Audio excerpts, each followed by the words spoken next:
Hey there, science fans! Ready for an exciting journey? Today, we're diving into the incredible world of your cells to unravel the mysteries of the citric acid cycle, a fundamental process that keeps you alive and kicking. Don't worry, it's not as scary as it sounds. In fact, it's quite fascinating. Think of it like a merry-go-round, but instead of colorful horses, we have molecules going for a spin, creating energy. This cycle has a few aliases, the Krebs cycle or the TCA cycle, but they all refer to the same superstar process happening inside your cells as we speak. It's a vital part of cellular respiration. It's happening in yours and my cells right now. Isn't that amazing? Every second, this cycle is hard at work. This cycle is like the engine room of your cells, constantly churning, burning, and generating the energy you need to do everything from blinking to running a marathon. It's the powerhouse of your body. Pretty impressive for something you can't even see. It's a microscopic marvel.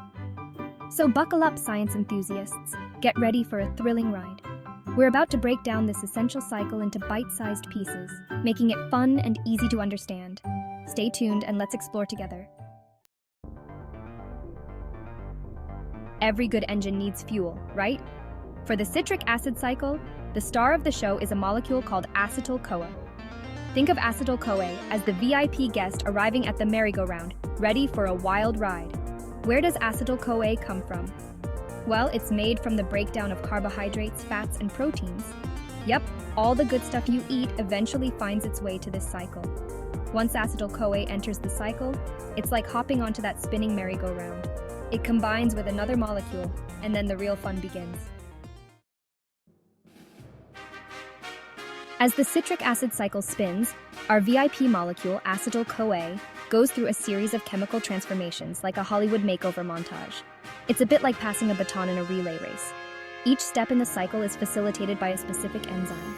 Enzymes are like tiny molecular machines that make sure each reaction happens smoothly and efficiently. They're the stagehands of this cellular performance, making sure everything runs without a hitch. During this molecular dance, electrons are passed around like hot potatoes. These electrons are like tiny packets of energy, and they're crucial for the next part of the energy-making process. Section 4. You are what you eat, from food to fuel. Remember those carbs, fats, and proteins we talked about earlier? They play a crucial role in your body's energy production. They're not just building blocks for your body, they're also the essential fuel that keeps the citric acid cycle spinning efficiently. Think of it like this. Carbohydrates are like kindling, easily broken down into acetyl-CoA and starting the fire of energy production. Fats are like logs, providing a slow and steady burn of energy, ensuring long-lasting fuel for your body. And proteins? They're like those fire starter bricks, used when needed to keep things going, especially during times of stress or fasting. No matter what you eat, your amazing body breaks it down into molecules that can hop onto the citric acid cycle merry-go-round, keeping your cellular energy flowing smoothly and efficiently. Section 5. Energy cache and carry ATP and its sidekicks. So far we've talked about electrons being passed around, but what's the big deal? Why should we care about these tiny particles? Well, those electrons are used to create a very important molecule, ATP. This molecule is crucial for life as we know it. ATP is like the energy currency of your cells. Without it, your cells wouldn't be able to function properly. It's the way your body stores and uses energy for everything you do, from thinking to moving to even just breathing. Think of it like this. You can't just walk into a store and pay with a gold bar, right? You need cash. Similarly, your cells need ATP to pay for their activities.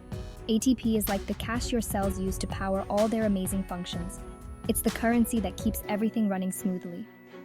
Along with ATP, the citric acid cycle also produces other important molecules like NADH and PHAG2.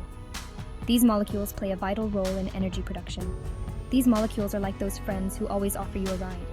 They are essential for transporting electrons. They shuttle electrons to another part of the cell, where even more ATP is made. This process is crucial for maintaining energy levels. It's like a cellular carpool, making sure everyone gets where they need to go. This efficient system ensures that energy is available whenever and wherever it's needed.